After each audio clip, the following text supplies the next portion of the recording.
Our breaking news this morning here at home. 4 men in Quebec charged, accused in an extremist plot to take over land and form a militia. With me now is Phil Gurski, former senior strategic analyst at CSIS and the president and CEO of Borealis Threat and Risk Consulting. Good morning to you, Phil. Glad that you could be with us. Can I first of all get your reaction to these allegations? Well, good morning, Marcia. A lot of information still has to be released. We've got a bit dribs and drabs here. So what we do know, it doesn't really surprise me in the sense that I do maintain contact with my former colleagues at CSIS, and I've been made aware that investigations along these lines have been ongoing for quite some time now.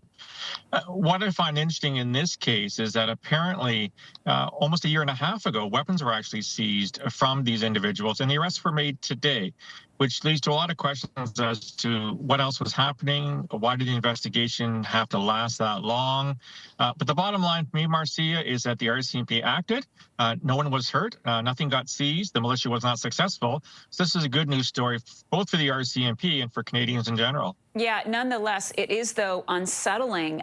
Is ideological extremism common, do you think, in Canada? And how tough is it to root out and investigate?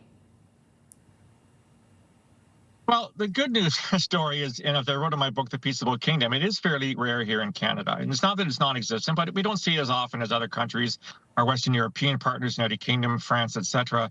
But it has been going on for a long time. I mean, we go back in this country to the FLQ of the 1960s. So terrorism isn't as if it never occurs, but it is still frequent. It is rare. The beauty is that, my colleagues at CSIS and the RCMP have a good understanding of various types of terrorism, be it the far right, be it the far left, be it nationalist terrorism like Sikh extremism, or what I specialized in, jihadis or Islamist extremists. So we have a good body of knowledge in that regard, and they know how to do the investigations. Again, the bottom line is that the investigations worked, and this was wrapped up before anything bad happened, which I think points to the fact we have very professional and capable law enforcement and security intelligence agencies. And I imagine that my former colleagues at CSIS may or may not have had a role to play in providing some, initial information that the RCMP would have taken and then launched their own criminal investigation, which led to the arrests and charges we saw today. How would these weapons and these night goggles be acquired by these 4 men?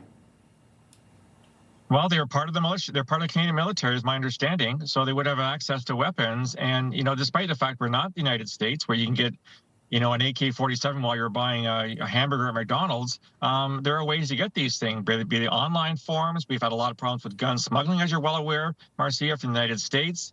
We now have 3D printed weapons, which, in my understanding, are very easy to acquire here in Canada as well. So the acquisition of the weapons, I think, is probably the easy part. The harder part is what were they actually planning on doing? And, from my experience at CSIS, the vast majority of people who have plans never actually act on them because either they're incompetent or they're cowards at the end of the day. How far this plot got, I don't know. We'll have to wait for more details, and I'll be looking forward to CTV and others to find out exactly what did the RCMP know, because I want to find out more about what was actually happening on the ground, which led to the arrests that happened today. And what do you make, Phil, and this will have to be my last question to you this morning, of the fact that at least one of the accused was a member of the armed forces? This is a case potentially of someone going rogue?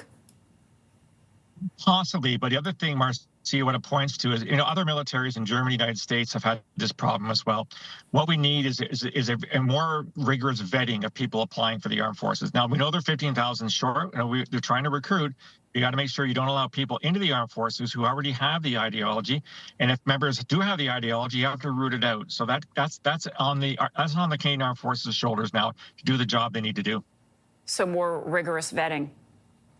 Absolutely. And, if CSIS can help out, I mean, the armed forces have their own arm, but security screening is a big part of what CSIS does. So if they can have the, resources and experience to help out in this regard, they should take advantage of that.